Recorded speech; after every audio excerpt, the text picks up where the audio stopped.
Sleepy classes के सारे subject मुझे पता चला था कि sleepy classes sleepy classes sleepy classes sleepy classes sleepy classes sleepy classes sleepy classes मेरा स्लीपी के साथ इंटरेक्शन हुआ। Sleepy classes sleepy classes I completely relied on your channel. Sleepy की वीडियोस भी देखी है। Sleepy classes sleepy classes is one of those मतलब institution जहाँ पे सभी टीचर अच्छे हैं। My name is Tanuj Pathak, and this year in CSE 23 I have secured All India rank of 72. I belong to a city called Haldwani, which is situated in Nainital district of Uttarakhand. And in this specific video, we'll be talking about answer writing, which is a very important part in mains examination. Uh, uh, I would like to highlight how important answer writing is in this examination. Because mains कहीं ना कहीं 1750 नंबर का होता है and to get maximum marks in mains is a key to have a rank और to get your name in the whole PDF. Interview थोड़ा subjective रहता है, तो अगर मेंस में काफ़ी ज़्यादा अच्छे मार्क्स लाए जाएं तो काफ़ी हाई चांसेस हो जाते हैं पीडीएफ में नाम पाने के. तो इसीलिए I guess answer writing is one of the most important thing जो कि इस एग्ज़ाम में होती है. तो स्ट्रक्चर की बात करता हूँ आंसर राइटिंग के. तो पहली चीज़ आपका इंट्रोडक्शन रहता है, then will write the body and finally will write the conclusion. तो कहीं ना कहीं आईबीसी फॉर्मेट ही रहेगा आंसर राइटिंग का. अब थोड़ा स्पेसिफिक से बात कर लेते हैं and will start with the introduction part. So introduction part ऐसा होना चाहिए कि थोड़ा सा यूनिक होना चाहिए वो बाकी लोगों से, और it should catch the I of the examiner. तो इसके लिए मोस्टली मैं क्या करता था कि कुछ यूनिक चीज़ डालने की कोशिश करता था अपने इंट्रोडक्शन में इटसेल्फ. फॉर एग्जांपल आपने कोई डेटा से स्टार्ट कर सकते हैं, कोई फैक्टर फिगर से स्टार्ट कर सकते हैं. GS3 में इनफैक्ट इकोनॉमिक्स में ऐसा होता है, काफ़ी जगह अनएम्प्लॉयमेंट का क्वेश्चन आएगा तो you can start with data. Poverty का क्वेश्चन हो गया, एग्रीकल्चर का क्वेश्चन हो गया, तो you can always start with data. उसके अलावा you can start with articles. For instance in GS2 articles are a very good way to start. For example अगर यूनिफॉर्म सिविल कोड पे क्वेश्चन आ गया तो you can start with article 44. और उसके अलावा स्टार्ट करने का तरीका एक बहुत अच्छा तरीका ये भी होता है कि जो भी क्वेश्चन पूछा गया है उसको डिफाइन कर दिया जाए. हालांकि काफ़ी सिंपल एंड स्ट्रेट फॉरवर्ड तरीका है, but I guess it's a good way to start any answer, क्योंकि इससे पता रहता है एग्जामिनर को कि you know the crux of the question. तो दूसरा तरीका इंट्रोडक्शन का वो रहता है. उसके अलावा इन some cases specially in GS2 और GS3 में आप you can start with the current events. तो स्पेसिफिकली इन इंटरनेशनल रिलेशंस और even in the polity questions अगर कुछ क्वेश्चन आता है रिसेंट हैपनिंग से, you can coat the news and start your answer कि ये हुआ था और ये मेरे आंसर का इंट्रोडक्शन है. उसके बाद define and you go on to the body. तो ये कुछ तरीके हैं इंट्रोड्यूस करने के अपने आंसर्स जो कि यूनिक होते हैं, आई कैची होते हैं और आपका आंसर डिस्टिंग्विश करेंगे दूसरों के आंसर से. तो हम थोड़ा बॉडी पे डिस्कस करते हैं. तो बॉडी पे मुझे 2-3 चीज़ें लगता है कि काफ़ी ज़्यादा इंपॉर्टेंट रहती है. पहला है यूज़ ऑफ राइट हेडिंग. और हेडिंग से मेरा मतलब है जो क्वेश्चन पूछा गया है तो क्वेश्चन के ही वर्ड उठा के you try to make an heading and then answer the question. क्योंकि अगर आप उन्हीं वर्ड जो हेडिंग जो क्वेश्चन में वर्ड्स लिखे गए हैं उन्हीं को हेडिंग में यूज़ करेंगे तो एग्जामिनर को पता है कि कहीं ना कहीं आपको आंसर सही में आता है. तो that is how you should use the words of the question itself. उसके बाद try to give 2 to 3 headings to an answer, क्योंकि आपका आंसर थोड़ा सा ब्रेक करना चाहिए आपको, क्योंकि most of the time questions में 2 से 3 पार्ट होते हैं. तो try to give all the answer separately under a different heading, क्योंकि उससे पता लगता है कि आपने हर एक पार्ट को एड्रेस किया है और आपको मार्क्स मिलने के चांसेस बढ़ जाते हैं. तो दूसरा पार्ट ये. तीसरा बॉडी पार्ट में ये भी करता था कि अपने पॉइंट्स को मैक्सिमाइज करता था. बाय विच आई मीन कि मैं चाहता था कि मैक्सिमम नंबर ऑफ पॉइंट्स में अपने आंसर में लिख सकूं, ताकि थोड़ा आंसर भरा भरा दिखे, थोड़ा डेंसिटी ज़्यादा लगे आंसर की और एक अच्छा इम्पैक्ट जाए एग्जामिनर के माइंड के ऊपर. तो दूसरा ये चीज़ रहती थी. उसके अलावा will talk about some value additions जो कि आंसर में बहुत ज़्यादा इंपॉर्टेंट होते हैं, स्पेसिफिकली बॉडी पार्ट में.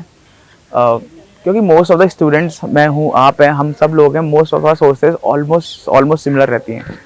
तो what makes our answer distinguish from other is the value addition.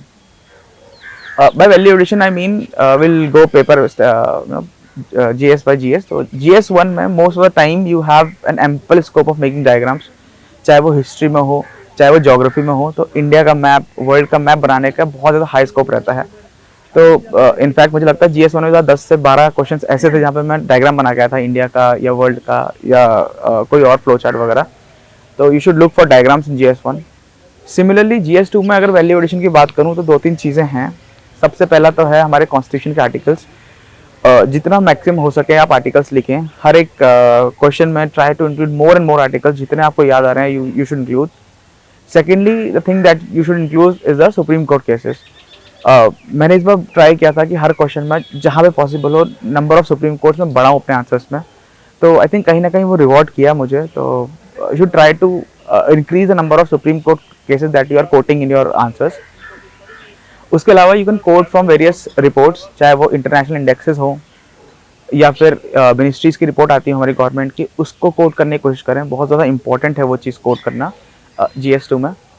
Similarly GS2 में एक पार्ट होता है इंटरनेशनल रिलेशंस का, और उसमें you have a good opportunity to make a map. जैसे फॉर इंस्टेंस इंडिया म्यांमार का रिलेशन आ गया तो ड्रॉ मैप, उसमें बाउंड्री में क्या इश्यूज़ हैं, रेफ्यूजीज़ के क्या इश्यूज़ हैं, ड्रग्स के क्या इश्यूज़ हैं, you can show in the map itself. तो एक अच्छा इम्पैक्ट जाता है। तो IR में भी आपके मैप बनाने का बहुत ज़्यादा स्कोप रहता है। Now moving on to GS3। अगर मैं GS3 में वैल्यू एडिशन की बात करूं तो most of the value addition in GS3 comes from the facts and figures, जो डेटा हम कोट करते हैं। GS3 आपको पता है इकोनॉमिक्स है, एग्रीकल्चर है, साइंस टेक है, एनवायरनमेंट है, बहुत ज़्यादा टेक्निकल सब्जेक्ट्स हैं। तो उसमें डेटा कोट करना सबसे ज़्यादा इंपॉर्टेंट, सबसे ज़्यादा रेलिवेंट हो जाता है, स्पेशली इकोनॉमिक्स और एग्रीकल्चर क्वेश्चन में। और you should back most of your arguments with the help of data in GS3। अब ये डेटा आता कहाँ से है? ये डेटा लाने के बहुत सोर्सेज हैं। कुछ सोर्सेज जैसे इकोनॉमिक सर्वे से आ सकता है, बजट से आ सकता है, मिनिस्ट्रीज की वेबसाइट से आ सकता है, न्यूज़पेपर से आ सकता है।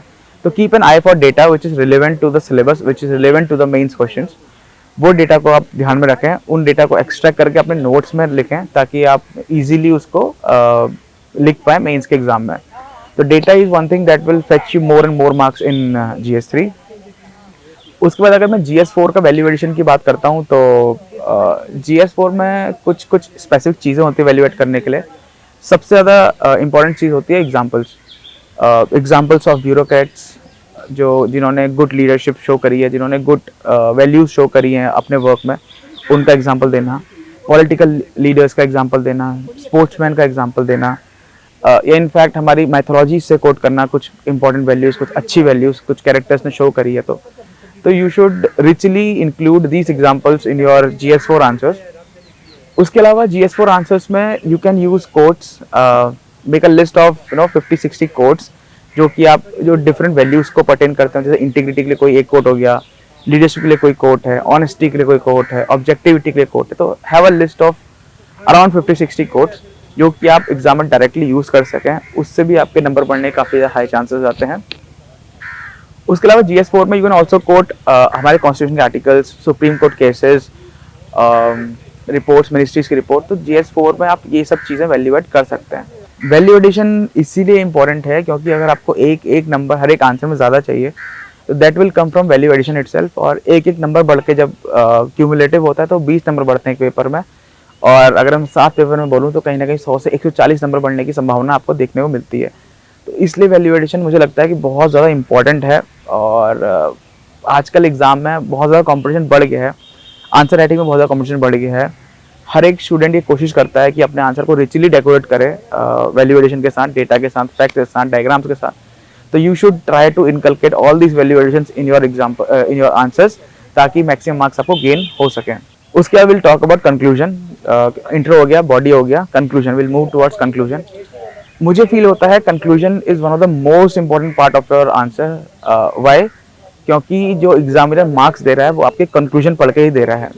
तो पहले 2 अटेम्प्ट में मैं भी ये गलती करता था कि कुछ भी रैंडम कंक्लूजन लिख के आगे बढ़ जाता था, ज़्यादा सोचता नहीं था। बट इस बार मैंने थोड़े चेंजेस लाए उसमें। और मैं क्या करता था, जनरली जब मैं कंक्लूजन में पहुंचता था तो I use to read the question again, question को दोबारा पढ़ता था और then I will frame my conclusion, ताकि मेरा कंक्लूजन टू द पॉइंट रहे, क्वेश्चन के रेलिवेंट रहे और एग्जामिनर को अच्छा लगे। तो मैंने अपना क्वेश्चन पढ़ा, उसके बाद I use to write conclusion in 4 to 5 lines, जिसमें 1-2 लाइन्स में समरी होती थी और 1-2 लाइन्स में फ्यूचरिस्टिक पर्सपेक्टिव में दिखाता था कोई भी चीज़ को लेके। फ्यूचरिस्ट परफेक्ट दिखाने के लिए यू कैन यूज़ जो गवर्नमेंट के मिनिस्ट्रीज के स्लोगन्स हैं वो आप यूज़ कर सकते हो. फॉर इंस्टेंस जो अगर इंक्लूसिव ग्रोथ दिखानी है, इंक्लूजन दिखाना है, तो सबका साथ सबका विकास is a very important slogan जो आप कोट कर सकते हो. उसके अलावा यू कैन यूज़ SDGs की इस साल तक हमको पॉवर्टी एलिमिनेट करनी है इंडिया में या वर्ल्ड में, इस साल तक हमें हंगर एलिमिनेट करना है, इस साल तक हमारी रिवर्स क्लीन होनी चाहिए, सेफ ड्रिंकिंग वाटर होना चाहिए. तो यूज़ SDGs. एक फ्यूचरिस्टिक पर्सपेक्टिव दिखाता है आपके आंसर में, आपको दिखाता है कि ठीक है आप you are a good bureaucrat, आप सोचते हैं फ्यूचर के बारे में भी, इंडिया के फ्यूचर के बारे में सोचते हैं.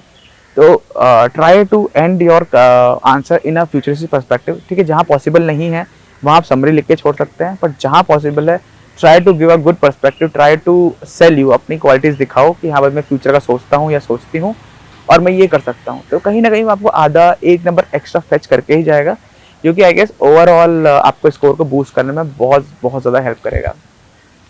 तो ये बेसिक मुझे लगता है पार्ट्स होते हैं आंसर राइटिंग के. सोशियोलॉजी में स्लीपी क्लासेस एक प्लेटफॉर्म है यूट्यूब पर, उनकी सोशियोलॉजी की लेक्चर सीरीज फॉलो की. So I did a sleepy classes YouTube marathon. I would binge sleepy classes day and night. Sleepy classes के मैंने सारे लेक्चर्स बहुत रिलीजियसली फॉलो करे हैं. मेरा स्लीपी के साथ इंटरेक्शन हुआ और मैंने जो हमारी वीडियो सीरीज सोशियोलॉजी पे सर पड़ी हुई है बहुत ही हेल्पफुल है. मैंने स्लीपी क्लासेस की ऑनलाइन वीडियोस देखी.